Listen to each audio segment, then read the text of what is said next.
대한민국의 미래를 밝히는 토론의 힘. 안녕하십니까. 토론쇼 21세기 소년소녀 MC 조우종입니다. 요즘에 날씨가 굉장히 추워졌습니다. 그래서 저는 날씨가 추워지면 가장 먼저 생각나는 게 붕어빵이더라고요. 그래서 붕어빵에 대한 저의 아내와 저의 의견이 첨예하게 대립하고 있습니다. 붕어빵은 여러분 꼬리부터 먹어야 된다. 아니다. 붕어빵은 머리부터 먹어야 된다. 여기에 대해서 굉장히 각자의 개인의 취향, 어떤 일명 개취가 존재하고 있는데 저는 사실 일단은 꼬리 가야 된다고 봅니다. 이게 머리부터 먹으면 뭔가 잔인해. 저는 꼬리인데 근데 이제 저희 아내는 이제 머리부터 먹는 게 더 이제 듬뿍 안에 있는 내용물을 먹을 수 있어서 맛있다.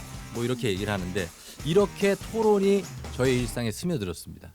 21세기 소년소녀 대한민국 청소년들이 우리 사회의 이슈에 관해서 이야기를 나눠보는 프로그램인데요. 먼저 6명의 청소년들이 나와서 자유롭게 토론하는 12번의 팀 스테이지를 거치게 됩니다.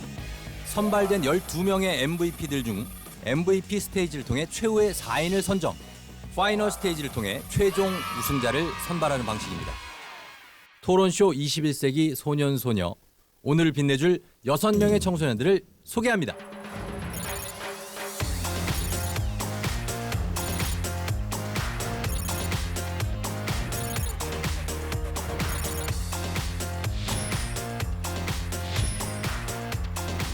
토론쇼 21세기 소년 오늘 토론쇼 내가 접수한다. 자, 그러면 먼저 제 옆에 있는 유지우 토론어부터 인사해 보겠습니다. 안녕하세요. 긍정 에너지를 뿜뿜 내뿜는 유지우입니다. 예, 긍정적인 에너지를 내뿜는다. 그러면 만약에 좀 주변에 우울한 친구가 있으면 그 친구들 기분을 좀 업시켜 줄 수도 있을 거 아니에요. 제가 한번 우울해 볼게요. 아주 우울하진 않은데 우울해 볼 테니까 한번 어떻게 좀 그게 해결이 가능한지. 나 요즘에 되는 것도 하나도 없고 성적도 떨어지고 너무 우울해. 그러면 안 되는데 내가 노래 하나 불러줄까? 괜찮아. 나 노래 듣는 거 있는데 진짜 불러줄 거야? 그럼 한번 들어볼게. 우종 찐이야 완전 찐이야. 약간 상대방을 어이없게 만드는. 웃음을 유발할 수 있는. 웃음을 유발하는. 기분 좀 좋아진 것 같아요. 다행이네요. 긍정 에너지 분명히 있는 것 같습니다. 예, 유지우 토론러. 자, 그 다음으로 옆에 있는 김혜원 토론러 인사해 주세요. 안녕하세요. 도밀여고의 공식 논리왕 김예원입니다. 친구들이 지어준 겁니까? 아니면 본인이 스스로 이렇게 명칭을 지은 겁니까? 지우가 지어준 겁니다. 유지우 토론러가 지어줬어요? 네. 왜 논리왕입니까? 항상 토론을 할 때 보면은 네. 예원이가 너무 말도 잘하고 너무 토론에 집중하는 모습이 멋져 보여서 논리왕이라는 별명을 지었습니다. 일단 주변에 인정은 받았어요. 본인의 판단은 왜 내가 논리왕이라고 생각해요? 저희가 같이 토론을 할 기회가 학교에서 되게 많았는데 동아리도 같이 하고 자율동아리도 같이 하고 영재학급도 같이 하다 보니까 친구들이 제 토론하는 모습을 많이 보다 보니까 좋게 평가를 받은 것 같습니다. 그냥 좀 말이 빠른 학생 같아요. 말을 굉장히 빨리 하네요. 제가 원래 말이 빨라요. 원래 좀 말이 빠른 네. 편. 똑같은 시간에 많은 정보를 전달하고 네. 많은 주장을 할 수 있군요. 그건 장점입니다. 자, 그리고 이어서 양예은 토론어죠. 인사 부탁드립니다. 안녕하세요. 저는 소사고 2학년의 분위기 메이커를 담당하고 있는 양예은입니다. 분위기 메이커. 야, 여기 뭐 쟁쟁합니다. 자, 긍정왕에다가 논리왕, 분위기 메이커. 오늘 토론 분위기는 어떤 것 같아요? 이렇게 논리왕도 함께 해주신 걸 보아하니 네. 오늘 토론은 피 튀기는 토론이 되지 않을까 싶습니다.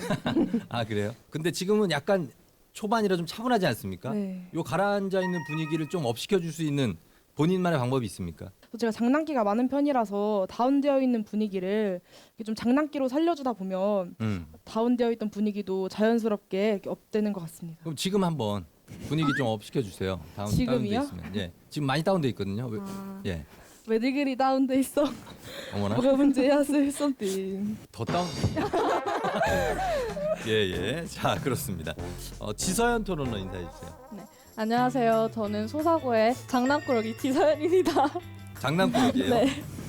장난이 많다는 얘기인데 네. 보통은 평소에 장난을 어떻게 치는지 네. 한번 옆에 우리 김예림 토론러가 있으니까 살짝 보여줄 수 있어요? 상황극처럼? 네, 가능하죠. 저는 네. 항상 그러니까.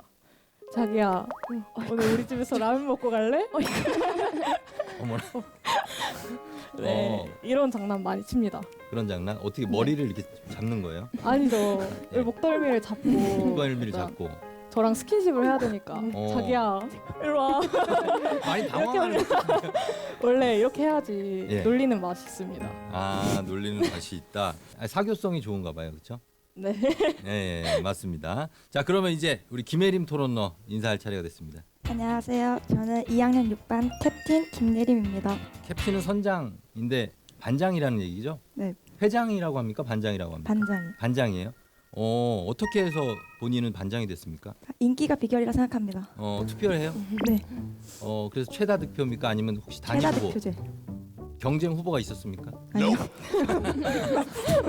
단일 후보였군요. 자, 그리고 마지막으로 김현서 토론러 인사 부탁드립니다. 안녕하세요. 저는 동일여고의 비공식 유재석 김현서입니다. 유재석이요? 네, 저희가 알고 있는 그 유재석 씨요. 네. 왜죠? 유느님을 굉장히 좋아합니다. 그리고 유느님처럼 제가 되게 다재다능하거든요. 네. 그래서 제가 생각하기에 비공식적 유재석이다라고 생각을 했어요. 자, 이렇게 오늘 6명 모두가 여성 토론러들입니다. 어떤 토론을 펼칠지 정말 기대가 됩니다. 본격적인 토론 대결에 앞서서 오늘 소녀들의 토론을 실시간으로 보면서 공정한 심사를 진행해 주실 심사위원 여러분을 소개하겠습니다.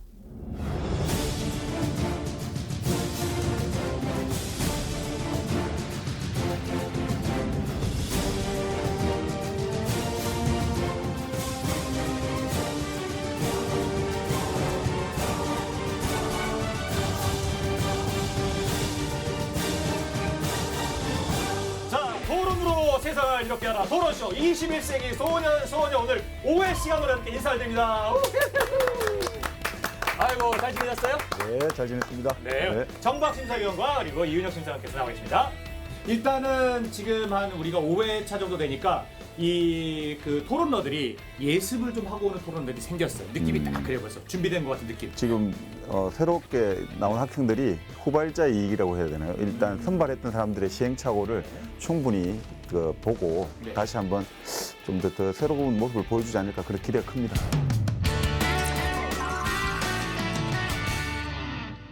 정답은 없지만 논쟁은 있습니다. 자, 저희가 본격 토론에 앞서서 이풀기 토론을 먼저 해볼 텐데 두 가지 중에 한 가지의 주장을 선택해서 여러분이 자유롭게 토론을 진행하면서 우리 심사위원 여러분께서는 여러분의 캐릭터와 말하는 성향 뭐 이런 것들을 평가해 주실 것 같습니다.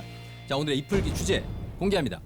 워라밸 즐길 수 있는 연봉 2,200만 원 대 야근, 주말, 출근을 밥 먹듯이 하는 연봉 1억입니다. 한 구인구직 사이트의 조사에 따르면 코로나19 이후에 직장을 찾는 구직자들의 가치관이 달라졌다고 하는데요.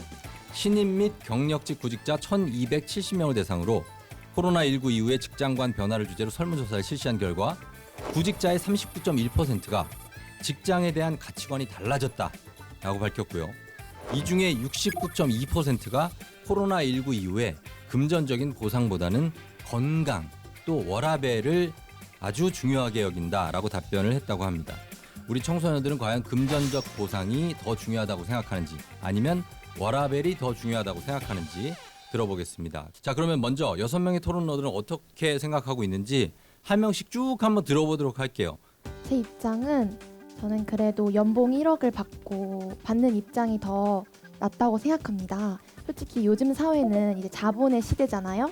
그리고 제가 생각하기에 열심히 일하고 벌어서 그 벌은 많은 돈으로 차라리 더 많은 워라밸을 즐길 수 있도록 연봉 1억을 받고 삶을 사는 게 낫다고 생각합니다.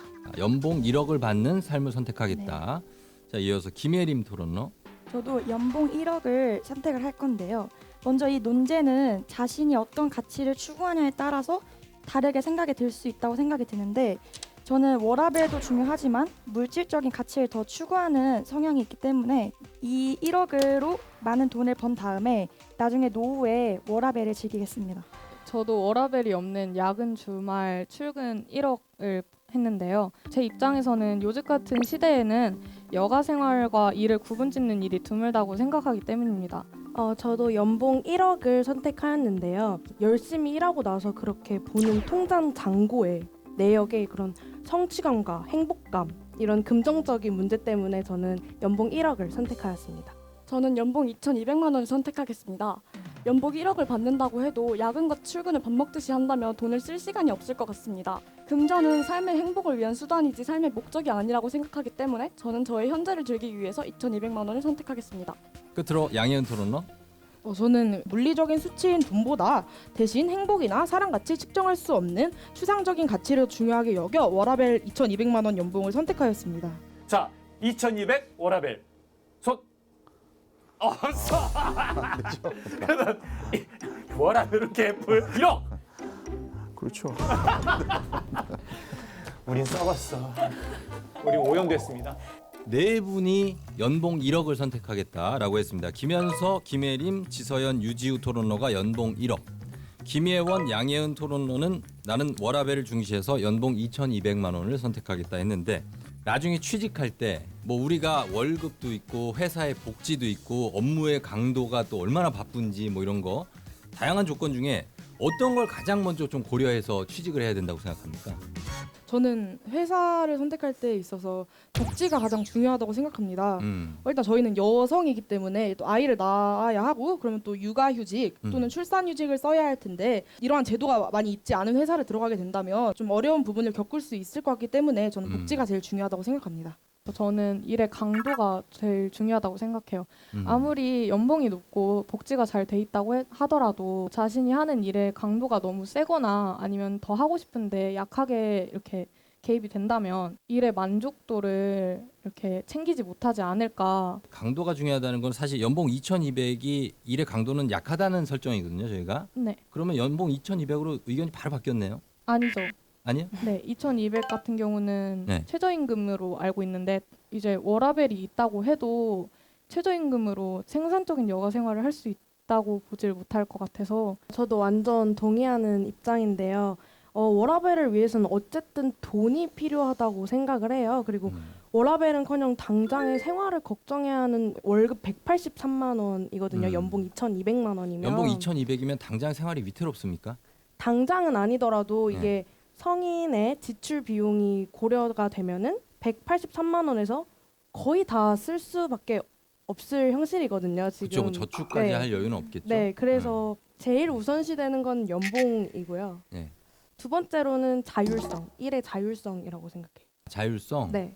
그거는 뭐 상사와의 관계 같은. 네, 약간 네. 상사랑 내가 뭐. 주체적으로 일을 할 수 있느냐. 네. 저렇게 지금 토론 전에는 자유롭게 이야기하다가 지금 조금 경직된 자세를 보여주는 게 일종의 사회적 방언이라고 할 수 있을 것 같아요. 예, 그러니까 예를 들어 가지고 내가 이런 나를 소개하는 시간에서는 말을 자유롭게 하고 동작을 자유롭게 하는데 자 이제부터 토론이다라고 하는 순간부터는 그 모드에 맞춰가지고 내가 근음진이 돼버리는 거죠.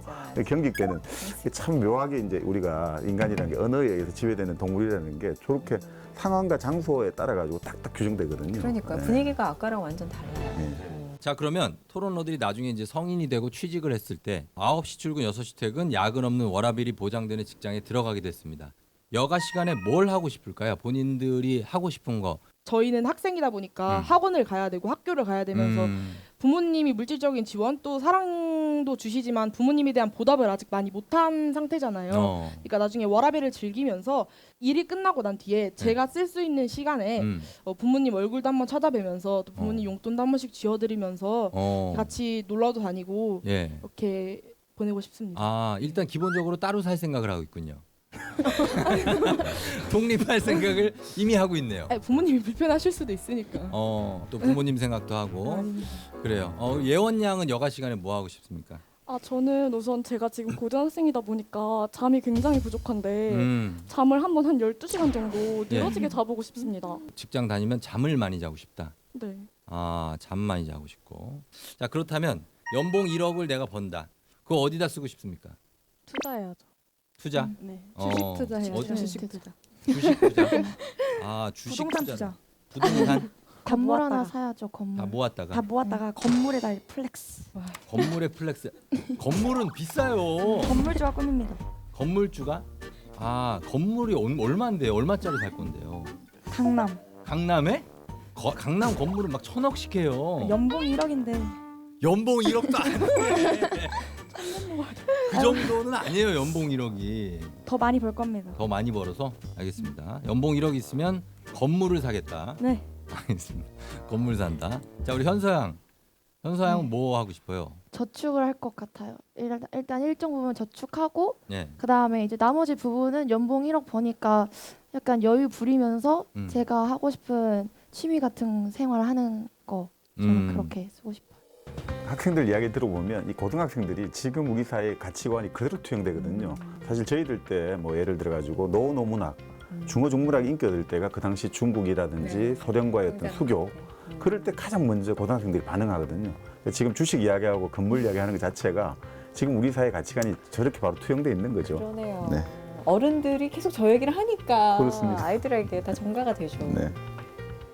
자, 이렇게 얘기를 해봤습니다. 저희가 너무 이제 극단적으로 설정을 해서 그렇지 이 중간 단계가 제일 좋지 않을까 하는 생각도 들어요. 연봉도 어느 정도 벌고 워라밸도 어느 정도 보장은 되는 그런 삶이 가장 좀 바람직하지 않나 생각하는데, 자, 과연 여러분은 어떻게 생각하시는지 한번 대화 나눠보시기 바랍니다. 지금까지 이풀기 토론이었습니다.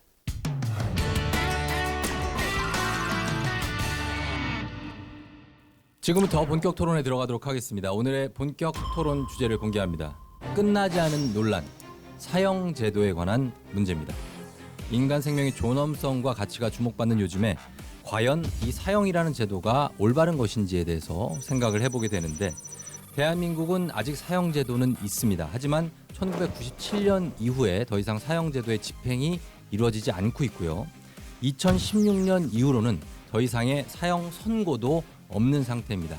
하지만 아동 성범죄 그리고 폭행치사, 이렇게 정말 우리가 공분을 할 정도로 치를 떨 정도로 흉악한 범죄를 저지른 범죄자들, 그리고 특히 이 코앞에 조두순의 출소를 앞두고 다시금 사형을 집행해야 한다는 목소리가 좀 커지고 있는데, 과연 우리 토론러들은 어떻게 생각을 하실지 궁금하고요. 대한민국의 사형제도 이대로 유지하는 게 좋은가, 아니면 약간의 수정이 필요한가, 아니면 완전히 개정을 해야 되는지, 대한민국 사형제에 대해서 한번 얘기를 나눠보도록 하겠습니다. 사형제도 계속 유지되고 집행되어야 한다. 한번 거수해 주십시오. 어떤 분입니까? 네 분 있고요. 사형제도는 이제 예전의 법률이고 이젠 폐지되어야 한다. 두 분, 예, 이렇게 나왔습니다. 자, 참고해서 한번 의견 들어보도록 하겠습니다. 일단 유지우 토론러부터 시작해 보시죠. 어떻게 생각하시나요? 저는 사형제도의 유지 및 집행해야 한다고 생각합니다. 우리나라는 97년 말 사형 집행 후 지금까지 사형 집행이 보류되고 있는 거 다들 아시죠? 그런 현실 속에서도 국민 여론은 사형제도 유지에 아직 무게를 두고 있습니다. 많은 국민들이 사형 유지에 지금 찬성하고 있다는 입장이고요. 이는 타인의 생명을 빼앗은 책임의 대가를 형벌권으로서 국가에 위임한다는 그런 말로 뜻합니다. 또한 극악무도한 범죄에 대해 사형을 집행해야 한다는 국민들의 요구가 강력합니다. 유지우 토론러는 그래도 질문형도 좀 구사하고 네. 다양한 어미를 구사해서 좀 부드러운 토론이 기대가 됩니다. 사형 제도는 네. 법과 정의의 이름으로 살인 행위를 한다는 점에서 윤리적 모순을 벗어날 수 없고, 범죄자가 교화될 가능성을 국가의 이름으로 완전히 박탈한 점에서 현대적인 형법의 지향점에 어긋나는 제도라고 생각합니다. 예, 김혜원 토론러는 사형제도는 없어져야 한다. 라고 얘기를 해주셨고요. 자, 같은 의견을 갖고 있는 김예림 토론러는 사형제도가 좀 너무나 잔인한 제도라고 생각하십니까? 저 또한 사형제도의 폐지를 주장합니다. 사형제도는 재판관의 오판의 가능성이 있고 형벌의 목적인 범죄자의 교정과 교회의 기회를 박탈하며 실질적인 범죄 예방에 효과가 없다는 점에 의해 사형제도의 유지, 즉 반대를 합니다. 근데 우리 김예림 지금 토론러 이야기하는 게 그 김예원 토론러 이야기했던 개선 가능하고 같은 걸로 가니까 이러면 좀 약하죠. 앞에 토론자가 그 입장을 같이 했다면 좀 다른 논거를 가지고 오는 게 좋겠습니다. 예. 저는 사형 제도를 유지하고 집행해야 된다 생각하는데, 그 이유는 사형 제도는 자신이 스스로 저지른 살인 행위에 대한 책임을 질 수 있는 가장 합당한 법이고, 또 사회를 혼란 속에 빠뜨리고 국민들을 불안에 떨게 하는 흉악범의 사형 집행은 사회적 정의이기 때문입니다. 그리고 범죄 효과가 아까 없었다고 말씀을 하시는데, 법무부의 2010년 자료에 따르면 우리나라에서 사형이 집행되지 않은 1998년 이후에 10년간 사형 집행을 유예하기 이전보다도 살인 범죄가 매년 평균 193건 이상 증가하고 32% 늘어난 것으로 나타났습니다. 그리고 영국의 사례에도 1996년 사형을 폐지했는데 이후 20년간 살인이 그 전 20년보다 60%나 증가한 것을 알 수 있습니다. 이에 저는 이 사형 제도가 계속 유지돼야 된다고 생각합니다. 저는 사형 제도가 흉악범들에게 본보기를 보여서 경종을 울릴 수 있다는 현선님의 주장을 위하력이라고 하는데요. 사형 제도가 다른 여타의 처벌에 비해 위하력이 현저히 높다는 점은 아직 증명되지 않았습니다. 위하력이 있다는 것은 일부 맞는 주장일 수 있지만 현저히 높은 위하력이 증명되지 않았다는 것인데요. 20세기에 미국의 학자 쉐링에 의하면 사형 집행과 사건 발생 간의 관계에 대해서는 통계적으로 관계가 없습니다. 미국에서 사형제도가 있는 주에서는 살인범죄가 10만 명당 5.71명인데 사형제도가 없는 주에서는 10만 명당 4.02건으로 더 낮은 경향을 보였습니다. 귀를 잘 기울이고 있어요. 네, 김희원 토론러가. 뭐 그렇죠. 그 사형제도가 범죄 예방 효과가 있다는 그 어떤 논거에 관해 가지고 또 반대 논거를 들이대는 것 무력화시키는 가장 좋은 방법이죠. 하지만 미국 텍사스주로 예를 들자면 1981년 701건의 살인사건이 발생하였는데 1982년 사형 집행을 부활시킨 후에 261건으로 무려 63%나 감소하였습니다. 이것은 단순히 범죄율에는 사형제도가 영향을 적게 미칠지는 몰라도 살인 범죄율, 흉악 범죄율에는 크게 영향을 미치는 것으로 지금 자료가 보여주고 있습니다.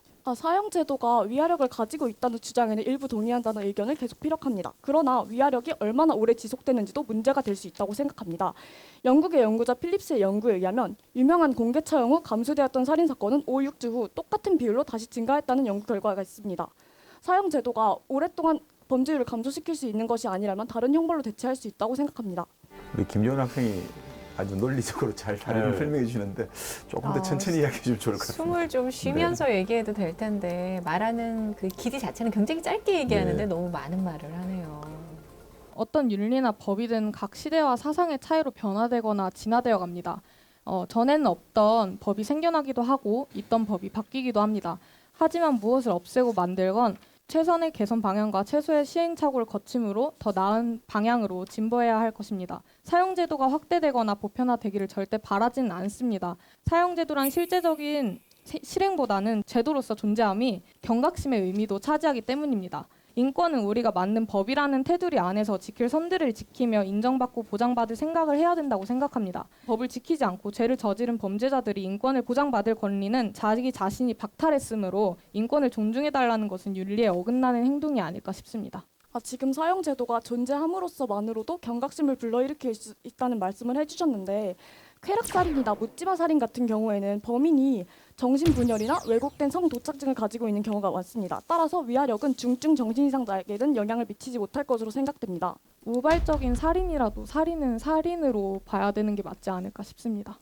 저도 아까 그 지서연 학생의 입장과 동의하는 바로 사형제도는 제도의 존재만으로도 위압감을 준다고 생각하는데 그 이유는 예전에 음주운전을 강력하게 처벌할 수 있는 법이 개정되지 않아서 음주운전으로 많은 사람들이 무고하게 목숨을 잃었지만 일명 윤창호법이 개정된 후 석 달 동안 전국에서 발생한 음주운전 교통사고 건수는 3,483건으로 지난해 같은 기간 5,022건 발생한 것과 비교해 30.6%나 감소했다고 경찰청에서 밝힌 바 있으며 음주운전으로 인한 교통사고 사망자와 부상자 또한 수치상으로 눈에 띄게 감소했습니다. 이와 같이 범죄에 대해 강력하게 처벌할 수 있는 사형제도가 유지 또는 집행된다면 살인, 성범죄, 폭력 등의 강력한 범죄율이 줄어드는 긍정적 효과를 가져올 것이라고 생각합니다.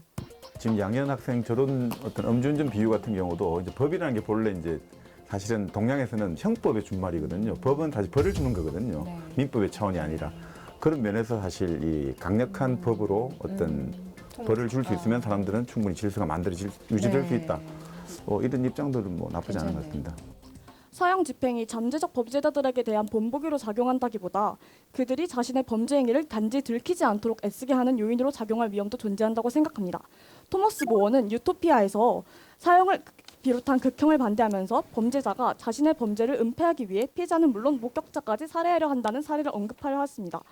또한 실제로 이런 사례가 있는데요. 영국에서 공개 교수형을 통해서 중범을 처형하면서 오히려 중범죄에 경찰들의 치안율이 쏠려서 오히려 소매치기 같은 잡범은 오히려 증가했다는 연구 결과가 있습니다.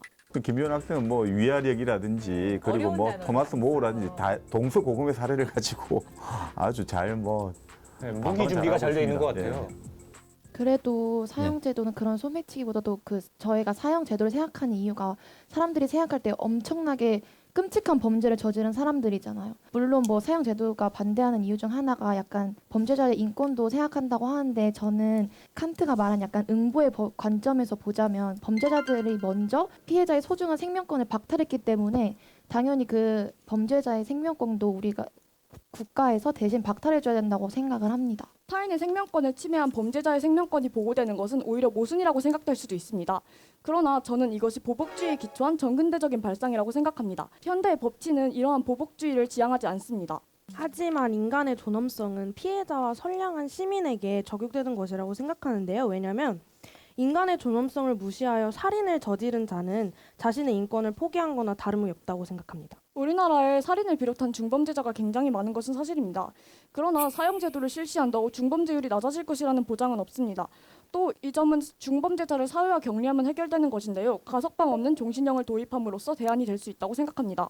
이 뭐 사형제에 대해서 여러분들이 갖고 있는 생각들 그리고 여러분들이 뭐 공부한 내용들 여러 가지 얘기를 해주셨는데 이제 우리나라 기준으로 보죠. 우리나라는 1997년 이후로 사형 집행이 되지 않고 있고 실질적으로 사형 폐지국이라고 할 수 있습니다. 그래서 2016년에 GOP 총기 난사 사건의 임모 병장 사건 이후로는 사형 선고 확정도 하지 않고 있습니다. 구형은 하되 선고는 하지 않고 있습니다. 하지만 지금 뭐 최근에 조두순 그리고 어금니 아빠 천안의 가방 아동 학대 사건 이건 가장 최근 사건인데요. 이분들에게 12년형 무기징역형이 선고가 되는데 사실 무기징역형은 20년을 복역할 경우에는 가석방 신청도 되고 그렇다면은 이분들이 밖에 나올 수 있다는 얘기거든요. 거기에 대해서 좀 생각해 봐야 될 텐데 사형제도를 유지해야 한다면 어느 정도의 범죄까지 이게 형이 선고되고 집행돼야 된다고 생각하시는지 그 범죄의 성격에 대해서 좀 말씀을 해주시겠습니까?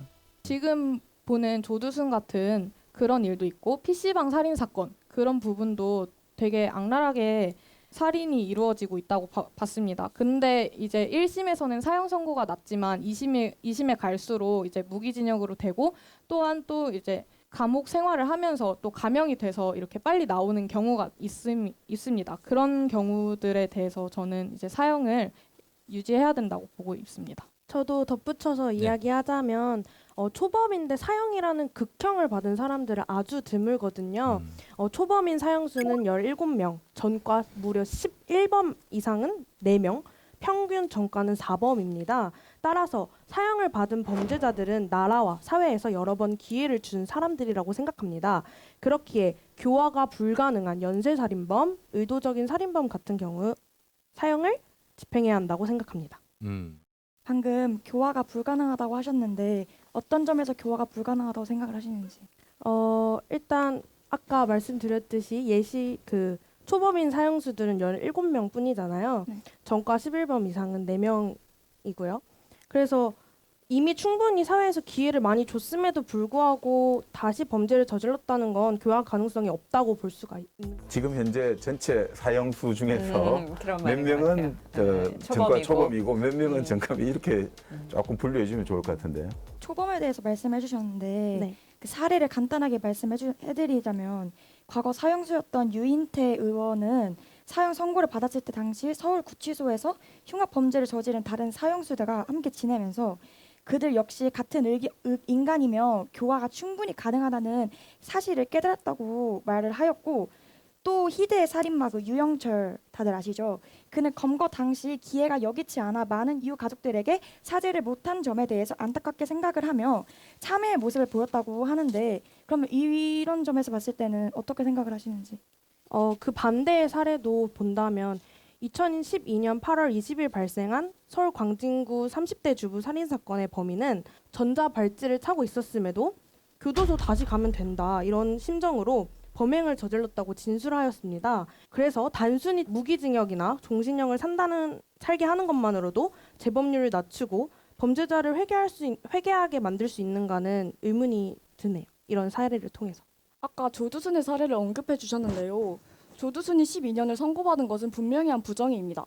따라서 이를 바로잡기 위해서 우리나라는 조두순 이후에 처벌을 상당히 강화하려는 많은 노력을 하였는데요. 이는 전 세계에서 우리나라가 유일한 사례입니다. 또 조두순이 12년을 선고받은 것은 주치 감경의 영향이 상당히 강한데요.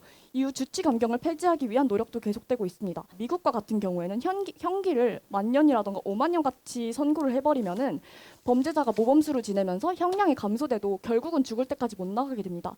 따라서 그러한 방법을 사용할 수도 있고, 러시아의 흑돌고래 교도소라고 굉장히 악몽 높은 교도소가 있는데, 교도소 환경이 범죄자가 살기에 그렇게 만족스럽지 못한 환경이라면은 범죄자가 다시 교도소 가면 되지, 이러한 식으로 생각을 하는 경우는 많이 낮아질 것이라고 생각합니다. 교도소를 그렇게 험악하게 유지하는 데 드는 건 솔직히 비용은 다 국민들이 세금으로 이제 충당을 하는 건데, 솔직히 국민 입장에서는 솔직하게 말하면 내 세금으로 그 흉악범들이 그런 교도소에서 먹고 자고 하는 게 기분 나쁠 수도 있는 거고, 그리고 종신형도 계속 그 사람들이 죽을 때까지 있는 거니까 또 그 교도소에 대한 비용 같은 게 훨씬 더 많이 들지 않을까 생각하고요. 그래서 차라리 그냥 그 흉악 범죄자들을 이제 사형시키는 게 훨씬 더 좋은 방법이라고 생각합니다. 지금 비용에 대해서 언급을 해주셨는데, 그러면 지금 토론러께서는 생명의 가치가 돈보다 중요하지 않다고 생각을 하시는 건지? 그건 아닙니다. 생명의 가치를 제가 막 이렇게 막 낮게 보고 그런 건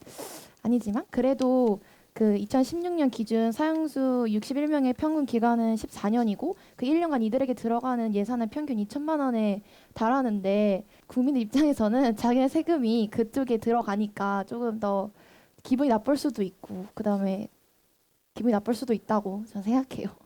이제 지금 사형수를 그 기본적으로 감옥에서 유지하는 데 들어가는 비용적 관점에서 또 접근을 하고 있네요. 참신하네요. 생명의 가치를 물어보셨는데, 그렇게 된다면 그런 일을 저지른 사람들은 생명의 가치를 알면서도 그런 일을 저지른 것인지. 그러면 생명의 가치에 대해서 얘기를 해주셨는데, 그러면 사형을 하면 그럼 그 생명의 가치는 어떻게 생각을 하시는지? 그 생명은 자신이 다른 생명을 박탈했으므로 자신의 생명 또한 정부에다가 이렇게 넘길 수 있는 그런 걸로 들어가는 걸로 알고 있습니다. 그래서 사형 제도를 본인도 못 알아보는 거예요, 본인 글씨인데? 아니에요.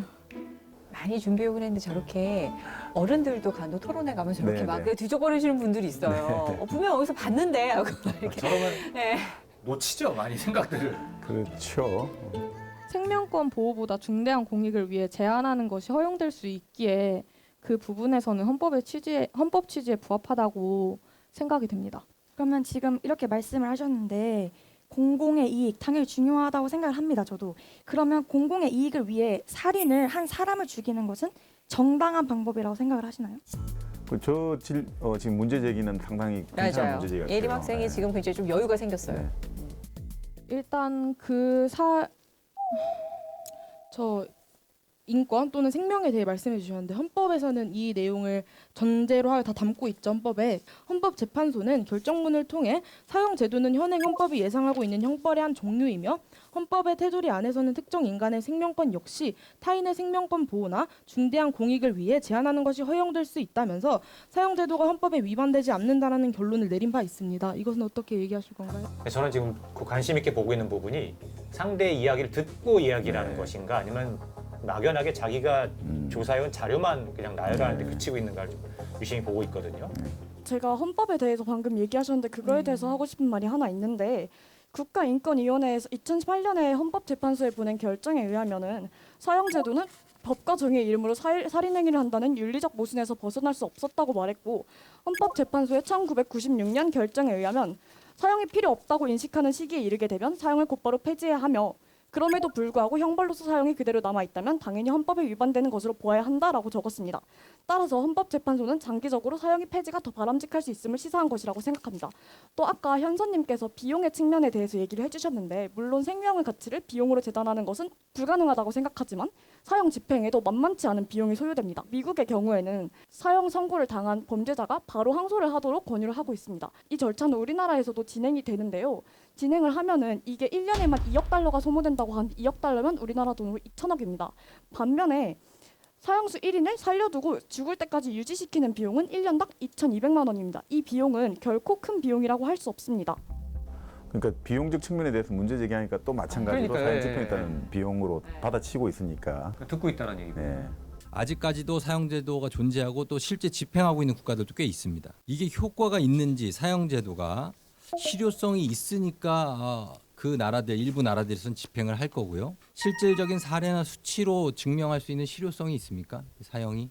사실 사례만으로 봤을 때는 사형 집행 자체를 했을 때 두 가지 분류가 다 충족이 되기 때문에 그냥 사형 집행 자체가 예방을 효과가 있냐를 보자면 범죄자의 유형을 크게 두 부류, 우발적 범죄자와 계획적 범죄자로 나뉠 수 있는데 두 부류의 범죄자는 범행할 당시에 충동적인 흥분으로 자제력을 잃거나 자신이 잡히지 않을 것을 확신하며 계획적인 범죄를 하죠. 이런 범죄를 하는데 즉 범죄자는 자신의 행동이 사형감이나 무기징역감이나 전혀 신경을 쓰지 않는다는 겁니다. 따라서 범죄 예방 효과를 기대하면서 사형을 집행하는 것은 완전히 잘못된 생각이라 생각합니다. 제가 아까 사례를 든 그 영국의 그 논문을 이어보자면 케네스 윌핀이라는 사람은 그 사형을 폐지했을 때 1급 살인 즉 계획 살인과 2급 살인 우발 비율이 28대 72에서 41대 59로 변한 거를 발견했습니다. 즉 사형제에 의해서 범행이 억제될 가능성이 높은 것이 계획 살인인데 그 비율이 증가한 것이라고 볼 수 있습니다. 이에 대해 사형제도는 계획 살인을 막을 수 있는 분명한 제도라고 생각합니다. 그러면 그 사례에 대해서 또 반박을 하자면 사형 제도의 폐지로 범죄율이 줄어든 캐나다 같은 경우는 범죄율이 44%나 줄어들었고요. 그냥 사례 자체로 봤을 때는 이거에 대한 판단이 좀 흐지부지하지 않을까요? 정확한 수치가 있는데 그러니까 정확한 수치는 찬성 측과 반대 측 둘 다 있는데 그러면 수치만으로 봤을 때는 너무 판단을 결정하기가 좀 힘들다 봅니다. 세상에서 제일 정확한 게 숫자여서 돈도 숫자로 계산하고 하는데 저는 수치가 제일 가장 정확하다고 보는데 아까 수치 말고도 김예림 학생께서 범죄자가 잡히지 않을 거란 확신을 가지고 범죄를 일으킨다고 말씀하셨는데 그렇게 밝히지 않을 거란 확신을 가지고 있다는 건 우리나라 법 체계를 우습게 보고 있다는 것과 마찬가지라고 볼 수 있습니다. 그러므로 사형제도 같은 강력한 처벌 규정이 있어야 범죄자가 우리나라에 대한 강력범죄 처벌을 우습게 생각하지 않을 것이라 생각합니다. 법 체계에 대해서 말씀해 주셨는데 무조건 법 체계가 사형을 집행한다고 달라지나요? 김재림 학생은 뭐 막판에 올수록 스포트가 막 올리는데요. 네. 지금 사형제도 말고 제일 높은 형이 무기징역이지 않습니까? 근데 무기징역 같은 경우에는 다시 사회로 환원될 수도 있잖아요. 이제 그런 거에 대한 경각심이 부족하다고 생각합니다. 그러면 무기징역 말고 아직 우리나라가 시행을 하진 않았지만 여러 가지 대안들이 있는데 아까 말씀하셨던 것처럼 절대적 종신형은 어떻게 생각하시는지? 절대적 종신형 또한 아까 김현서 학생의 주장과 같이 세금적인 부분이 발생하지 않습니까? 그건 제가 아까 언급을 했는데 사형수 1인을 평생 동안 살려두고 관리하는 데 드는 비용이 1년에 2,200만 원이고 우리나라 전체로 잡았을 때는 14억 원이고 사형수를 사형시키는 데 드는 비용, 절차에 드는 비용까지 포함하면 2천억 원입니다. 2천억 원이요? 네. 뭐 이렇게 많이 들어요?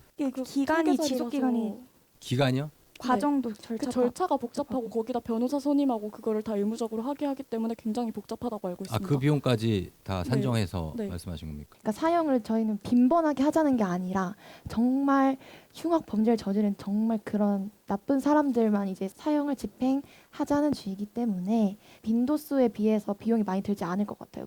사형을 집행을 별로 안 하니까. 정말 그러니까 빈번하게 하는 게 아니라 몇 사람만 하는 거기 때문에 예. 비용은 그렇게 말꼬리를 조금 흐지부지하는 게 너무 아쉬워요. 교도소를 안 좋은 환경으로 만들면 된다라는 의견을 말씀해 주셨는데요. 그렇게 되면 사형수가 살고 싶을까요? 교도소의 환경을 안 좋게 만드는 거에서 얘기를 해주셨는데 여기서 생명권을 아예 빼앗는 것과 삶의 행복을 조금 제한하는 것 중에 어떤 것이 더 기본권의 침해인지 묻고 싶습니다. 또한 범죄의 경중에 따라서 교도소의 환경을 구분하는 겁니다. 살인 범죄와 같은 중범죄의 경우에는 교도소 환경이 나쁘지만 가벼운 범죄의 경우에는 교도소 환경이 상대적으로 나은 편입니다. 또 삶의 고통을 주는 것이 오히려 더 침해가 아니겠냐라고 말씀을 하셨는데 이 고통을 주는 방식이 음식을 저염식으로 채식만 시킨다던가 운동을 시켜서 힘들게 한다던가 등의 수명을 연장시키는 방법으로 진행된다면은 이것이 인권 침해로는 볼 수 없을 것이라고 생각합니다. 가만히 듣고 있어 보면은 더 무서워요. 네. 사형 차라리 반대하지만 죽게 해주세요. 그러니까 만약에 피해자 입장에서 만약에 내 딸이 당했어요. 끔찍하게. 근데 그 사람은 종신형을 받긴 받았지만 어쨌든 계속 살아있는 거잖아요. 죽을 때까지 교도소에서 아무리 저염식이지만 채소를 먹으면서 건강도 챙기고 뭐 헬스도 해야겠죠? 그런 걸 본다면 얼마나 억장이 찢어지겠어요? 내 딸은 되게 갈게갈게 이렇게 살인을 당했는데 종신형을 받았음에도 불구하고 평생 이렇게 살아있는 걸 본다는 것이 그게 피해자 입장에서 얼마나 가슴이 답답하고 미칠 지경이겠습니까? 그래서 저는 차라리 그분들의 울분 같은 거를 대신 국가가 대신 집행해주는 게 맞다고 생각합니다. 유족의 울분에 대해서 얘기를 해주셨는데 제가 유족이라도 정말 가슴이 찢어질 것 같습니다. 그러나 이런 유족의 감정을 근거로 처벌을 할 수는 없다고 생각되는 경우가 있는데 피해자의 유족이 아예 없는 경우나 유족이 피해자의 죽음에 대해서 슬퍼하지 않는 경우에는 처벌이 그러면 덜어질 수 있다는 논리가 될 수도 있을 것 같은데 이것에 대해서는 어떻게 생각하시는지 궁금하고 사형은 굉장히 단말마적이고 이례적인 형벌이잖아요. 그냥 죽으면 끝나는 건데 그 루마니아에 굉장히 차우셰스크라고 유명한 독재자가 있어요. 근데 이 독재자가 총살형을 당했는데 이 독재자가 총살형을 당했을 때 시민들 대부분이 왜 이 사람 이렇게 나쁜 사람을 이렇게 금방 죽여버릴 수가 있냐. 이 사람은 이렇게 살아서 우리가 느꼈던 고통을 살아서 느끼게 해야 된다. 이래서 이런 식으로 이런 굉장히 사례가 굉장히 많고 살인 피해자들이 우리의 이름으로 처벌하지 말라는 단체를 구성해서 가해자의 처형을 반대하는 경우도 있기 때문에 유족의 감정을 근거로 처벌을 정당화하는 것은 잘못된 논리라고 생각합니다. 그러면 저기 예원양은 네. 더 높은 단위 사형보다 더한 그런 벌을 주자는 얘기네요. 지금 들어보니까. 근본적으로 인권을 침해할 정도가 되면은 안 된다고 생각하지만 이러한 경우들이 보통 있잖아요. 노숙자분들이 일부러 집이 없으시니까 뭐 하나 훔치시고 그냥 교도소만 살면 되지 이렇게 생각을 하시는데 교도소 환경이 그렇게 범죄자가 편안하게 느끼는 곳이면 문제가 있다고 생각합니다. 따라서 교도소의 환경을 조금 안 좋게 할 필요가 있지 어떻게 해야 않나 생각하는 되는데요? 겁니다. 교도소를 뭐 한 이렇게 이만큼 막 몸 움직이지 못할 정도로 이렇게 딱 네. 넣어놓고 그냥 서서 자고 그런 잠도. 것도 있겠지만 그런 네. 것보다는 뭐 난방 시설이라던가 난방을 꺼요? 아니 끄는 거야. 아니, 이분 되게 잔인한 분이. 아니 차라리 그거보다는 사형제도를 집행하는 게 낫지 않습니까? 이렇게 평생 동안 난방도 끄고 여름에는 그거는 에어컨 안 켜고 선풍기 그러니까 없이. 기본권에 침해와 제한이라는 단어가 있는데 네. 생명권은 제한이 불가해요. 그러니까 반만 죽일 수는 없잖아요. 제한하는 게 반만 하는 건데 생명권은 완전한 침해로 이어지지만 그런 교도소 환경이 조금 안 좋다는 거는 기본권의 제한이죠. 침해는 아니잖아요. 그래서 제한을 하는 부분은 충분히 이루어질 수 있다고 생각합니다. 근데 이제 보통 또 그런 이야기를 하죠. 어느 사회에서 그 사회의 어떤 인권의 가치 척도가 되는 것이 교도소거든요. 맞아요. 교도소가 그 사회 벌을 짓고 가장 낮은 자리에 있는 사람들인데 그 사람들에 대한 처우를 보면 그 사회 수준을 알 수 있다. 그러니까 그 사람을 잘해주는 게 아니라 그 사람들한테 기본 요 정도 해주면 나머지 사회 모든 부분이 그 이상은 될 거다. 이렇게 말하시는 분들도 있습니다. 반박을 해보자면 종신형으로서 범인을 대하고 교도소의 환경을 바꿔서 그 범죄자에게 더 극악무도한 처벌을 내리면은 이것이 바로 범죄자의 인격을 모독하는 행위고 오히려 더 비인간적일 수도 있다고 생각을 해요. 범죄자의 인권을 보호하기 위해 드는 시간과 비용을 피해자 또는 피해자 유족에게 더 사용하는 것이 옳다고 생각합니다. 사형제의 다른 문제점에 대해서 문제 제기를 하고 싶은데요. 사형제가 여죄의 가능성을 완전히 차단한다는 것입니다. 다들 잘 알고 계시겠지만 화성 연쇄살인 사건, 이춘재 살인 사건 다들 알고 계시죠? 이 이춘재가 다른 사건으로 무기징역을 선고받아서 24년째 복역 중이던 중에 다른 연쇄살인들의 진범이었다는 것이 밝혀졌습니다. 이춘재가 1, 2심에서는 사형을 선고받았는데 3심에서 감형이 됐죠. 근데 1, 2심에서 선고받은 대로 정말 언도가 되었다면은 이런 이춘재에 남아있는 정말 극악무도하고 정말 많은 수의 여자들은 밝혀지지 않았을 것이라고 했습니다. 사형제의 이런 부작용에 대해서는 어떻게 생각하시는지 궁금합니다. 연쇄살인범 이춘재로 예를 들었을 때 이춘재 범죄자가 무기징역에서 보석을 당해서 만약에 세상에 나오게 된다면 그래서 또 재범을 하게 된다면 그로 인해 또 무고한 시민이 죽는 것에 대해서는 어떻게 얘기하실 수 있으신가요? 연쇄살인범과 같은 경우는 우리나라에서 물론 가석방 신청을 할 수 있지만 계속 기각을 하고 있기 때문에 가석방이 될 경우는 없다고 볼 수 있습니다. 만약에 제 주변 사람들이 이제 피해자가 생겼어요. 그러면 이제 그 피해자뿐만이 아니라 그 가족 그리고 그 주변 사람들이 두려움에 떨 텐데 만약에 무기징역으로 감형이 됐어요. 2심에서 사형을 처음에 받았는데 그러고 나서 이제 모범 이제 그런 걸로도 감형이 돼서 나올 수 있다고 들었어요. 저는. 네. 그래서 그렇게 나온다면 또 그 사람이 이제 조두순처럼 이제 다시 살던 곳에 와서 살 거다 이렇게 말을 해버리면 이제 그 피해자들은 그 조두순 하나 때문에 이제 이사를 해야 되는 것도 있고 그런 부분들이 생기면 이제 또 이제 예고 살인을 하고 나오는 경우도 있잖아요. 예. 다시 나오면 똑같이 할 것이다. 이렇게 하는 것들로 또 두려움에 떨게 할 것이고 굳이 이 사람들을 위해서 인권을 침해하지 않겠다는 그런 이유로 그 사람들을 사형제도에 이렇게 대입시키지 않는다는 것은 맞지 않는다고 생각하기 때문입니다. 김혜원 토론러에게 묻겠습니다. 사람의 목숨은 똑같이 소중한 거죠? 그렇죠? 그러면 어떻습니까? 살인 피해를 당한 그 피해자의 목숨과 살인을 한 살인자의 목숨도 똑같이 소중합니까? 네. 그래요? 동등하고. 저는 경중을 따질 수 없다고 생각합니다. 그래서 그 살인자의 인권도 존중돼야 되니까 절대 그를 죽여서는 안 된다. 그리고 국가가 보호해 줘야 된다고 생각하시는 겁니까? 생명권은 보호해줘야 한다고 생각합니다. 생명권을 보호하되 어떤 걸 좀 이렇게 막아야 된다고 생각하시는 거예요? 자유권을 제한할 수 있다고 생각합니다. 교도소 자체가 애초에 자유권을 제한하는 형벌이니까요. 그래요? 그럼 방금 지금 말씀하신 지서연 토론로가 말씀하신 것처럼 그 만약에 출소해서 그 주변 지역에 거주한다거나 하는 이런 상황에 대해서는 어떻게 생각하십니까? 아까 모범수 사례 언급하셨던 것 같은데 그것도 아까 제가 언급했듯이 미국처럼 아예 인간으로서 채울 수 없는 형기를 선고를 하게 되면 10,000년이라든지 50,000년이라든지 선고를 하면은 모범수로 감형이 될 수는 있습니다. 그런데 50,000년에서 10년 깎인다고 나올 수 있는 건 아니지 않습니까? 그래서 저는 그러한 대체적인 형벌을 도입할 수 있다고 생각합니다. 사회라 격리하는 거는 찬성한다는 거죠. 좀 넘어가 보겠습니다. 그렇다면은 이 얘기처럼 흉악한 범죄를 예방하기 위한 우리 사회의 어떤 조치가 있어야 되겠고 계속해서 범죄는 일어나고 있으니까 이런 흉악한 범죄를 예방하려면 어떤 방안이 좀 마련돼야 될지 예방 방안에 대해서 한번 얘기를 나눠보도록 하겠습니다. 그러니까 요새도 많이 발생하는 범죄가 저는 많은 범죄 중에서도 약간 성범죄나 네. 아니면 약간 디지털 상에서 일어나는 SNS 범죄라고 생각을 합니다. 네. 그래서 근데 이에 대한 법안이 구체적으로 마련돼 있지 않잖아요, 현재. 네. 그래서 저는 우리나라 법이 약간 성범죄자한테 좀 관대하다는 생각을 많이 해서 네. 엄청나게 많은 또 구형을 한다든지 SNS 상에서 일어나는 범죄에 대한 법을 따로 만든다든지 네. 이랬으면 좋겠어요. 근데 이제 저런 생각은 이제 일종의 법 만능주의일 수 있죠. 법만 만들면. 법과 제도를 가지고 무조건 범죄는 다스릴 수 그렇죠. 있다. 이렇게 생각하는 범죄 예방에 대한 방법을 물었는데 네, 조금 다르죠. 예, 좀 결을 달리한 얘기를 하고 있는 거예요. 물론 뭐 법으로 네, 막을 수 네, 있다 네. 뭐 이런 생각 같은데. 네. 저의 그냥 개인적인 생각을 얘기하자면 범죄자들이 이렇게 발찌나 이런 걸 차고 다니잖아요. 전자발찌? 네, 전자발찌를 차고 다니잖아요. 만약에 제가 여기를 지나가고 있어요, 길을. 근데 범죄자가 옆에 있어요. 그러면 그거에서 제 핸드폰에 사이트 같은 거를 깔면 그 사이트에 주변에 누가 있다 이렇게 뜨는 거를 이런 거를 해도 되지 않을까. 그냥 고등학생의 시선으로 바라본다면 예. 기발하게 생각을 하자면 그렇게 또 되지 않을까 싶습니다. 전자발찌를 발찌로 하지 말고 뭐 진짜 우리가 볼 수 있는데 목에 이렇게 그냥 하는 건 어떠냐? 목지라고 하면 좀 이상한가요? 신발에 뽁뽁이. 애기들 신는 거. 아니 이거 애기들도 신잖아요, 근데 그거. 아 그러네. 뽁뽁이. 아 근데 애기들이 신지만 네.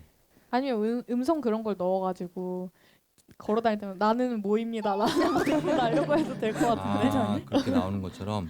아니면 아예 다른 내용으로 문신을 해가지고 그 사람이 이 사람 범죄자구나 하는 징표를 딱 새기는 것도 나쁘지 않다고 생각해요. 어디에다? 얼굴에다가 하든지 아니면 보이는 얼굴에? 곳에. 네. 얼굴에 얼굴로 추노처럼 여기다 이렇게 여기다 뭐라고 찍어요? 그냥 특정 표시를 성? 하면 되죠. 뭘 성이라고 여기다 찍어요? 성범죄자니까. 만약에 진짜 그 사람이 너무 괘씸하다 이러면 여기다가 성범죄자 써도 되는 거고. 써야 되고. 네. 아니면 뭐 살 한자로 살인범. 네 그런 거 살. 써도 되지 않을까 싶어요. 근데 저렇게 되면 예전에 춘추 전국시대 때 묵형이라고 하죠. 이마에다가 범죄자 이렇게 새기듯이 먹줄을 새기듯이 그러면 너무 낙인 또 이렇게 3,000년 전 돌아가는 그거 되는데. 가장 가깝게 예방을 할 수 있는 방법에 대해서 다시 돌아가서 얘기를 해보자면 예를 들어서 미성년자 성폭행 같은 거를 예방하기 위해서 정부와 지자체가 재정을 뒷받침해 스쿨버스를 지원을 한다든지 학원까지 학생들을 인계해 준다든지 이런 예방 시스템을 만드는 것이 가장 중요하다고 생각을 하고요. 따라서 학생들에 대한 안전 예방 교육이나 학교 CCTV 설치 운영, 자율 방범 등 이미 실시하고 있는 예방 시스템들이 있잖아요. 이런 것들이 지금 잘 운영되고 있는지에 대해서 검토를 하는 것이 가장 중요한 예방 방법이라고 생각을 합니다. 자, 지금까지 오늘 주제 사형제도에 대해서 토론러들의 생각을 들어봤습니다. 사실 이 문제는 정말 오랫동안 많은 토론 프로그램에서 다뤘던 주제이기 때문에 우리가 여기서 뭐 결론을 내기보다는 여러분들의 생각이 어떤지 한번 들어보고 싶었고 여러분들이 조사한 내용만으로도 사실 큰 토론 프로그램이 완성될 정도로 준비를 많이 해 오셨습니다. 그래서 우리 심사위원 여러분께 한번 넘겨보도록 하겠습니다. 김철민 심사위원 나와주세요. 자, 정말 토론러들 오늘도 굉장히 뜨겁게 토론을 해주셨는데요. 어떻게 보셨는지 우리 심사위원님들의 개인적인 의견을 좀 듣고 싶습니다. 네, 기본적으로 그 사형제도라는 게 워낙 그 논쟁이 될 수밖에 없는 이슈고 이것은 뭐 한 방향으로 해결되는 문제는 아닙니다. 결국 이걸 통해 가지고 어떻게 자기만의 어떤 새로운 생각들 그리고 새로운 어떤 시각이 있느냐 이걸 좀 알아보는 자리인데 사실 한두 명의 학생 빼고는 기존의 어떤 자료들을 수평적으로 취합을 해가지고 그것들을 읽어내는데 좀 급급하지 않았나 그런 면에서 좀 아쉽고 찬성이냐 반대냐 정답을 생각하기보다는 어떤 내가 생각하는 방향성을 확고하게 가지고 있고 거기에 따른 어떤 뭐 실효성이 있는 그런 정책들이라든가 대안들까지 마련한다면은 하나의 좋은 뭐 줄기가 아주 좋고 그리고 결론까지 깔끔한 그런 이야기가 나올 것 같아요. 한 사람씩 얘기를 조금 해봐도 될까요? 예. 그래서 저는 김현서 우리 유재석 김현서 학생이 자신의 생각을 조금 더 견고하게 조금 더 확신을 가지고 얘기했으면 좋겠어요. 저는 수치가 제일 가장 정확하다고 보는데 비용은 그렇게 그리고 김예림 학생이 저는 날카로운 질문 여러 번 던지는 걸 봤어요. 그래서 기대해도 되겠다 하는 생각이 있었는데 본인이 얘기할 수 있는 부분들에 있어서 이제 예원 학생에게 기회가 많이 돌아가면서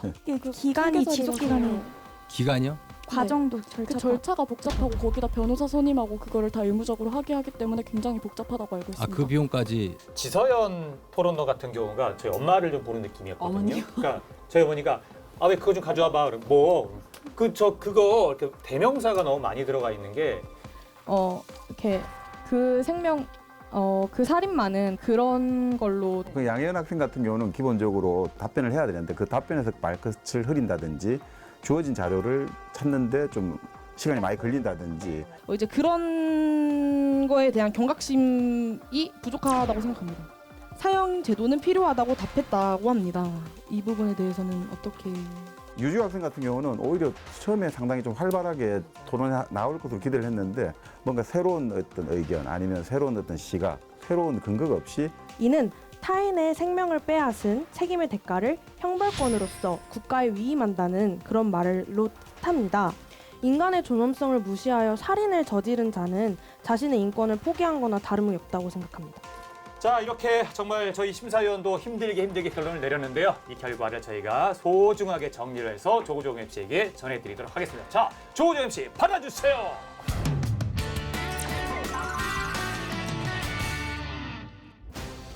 토론쇼 21세기 소년 소녀. 자, 이제 오늘의 MVP를 발표하도록 하겠습니다.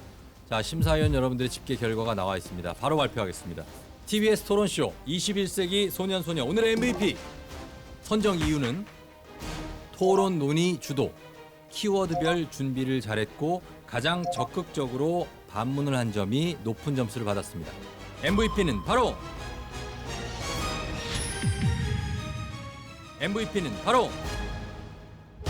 김예원 토론러입니다. 김예원 토론러입니다. 축하합니다.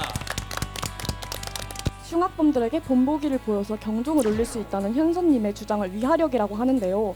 사형제도가 다른 여타의 처벌에 비해 위하력이 현저히 높다는 점은 아직 증명되지 않았습니다. 또 조두순이 12년을 선고받은 것은 주치 감경의 영향이 상당히 강한데요. 이후 주치 감경을 폐지하기 위한 노력도 계속되고 있습니다. 축하합니다. 자, 김예원 토론러 오늘의 MVP로 뽑혔습니다. 자, 소감 한 말씀 부탁드립니다. 정말 너무 감사하고 그냥 중간만 하고 오자라고 생각했는데 너무 좋은 점수를 주셔서 감사합니다. 예, 다시 한번 축하드립니다. 박수 한번 보내주세요. 오늘 정말 열심히 열변을 토했고, 진짜 교정기가 진짜 튀어나올 정도로 정말로 그거를 틀어 막아야 될 정도로 엄청난 열변을 토해줬습니다.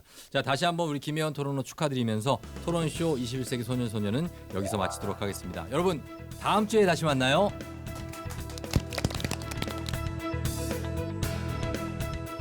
어떻습니까? 토론해 보고 나니까. 18년 인생에 네. 이런 훌륭하신 MC분과 함께 방송을 또 하고 아닙니다. 있습니다. 너무 잘해가지고. 누가요? 김예원 학생이. 오늘 말은 제일 많이 한 것 같은데요. 무거운 주제로 이렇게 토론을 하다 보니까 네. 너무 배고파요. 물부터 마시고요. 아이스크림 먹고 엄마가 해주는 밥도 먹고 싶고 그린티가 너무 먹고 싶어요. 지금 다들 배고픈 상태인가 봐요. 저 이틀 굶었어요. 에이, 이틀을 어떻게 굶어 사람이. 저 진짜 이틀 굶었어요. 이 프로그램에 참여한 분들에게 필로샤인에서 여드름 기능성 화장품을 드립니다.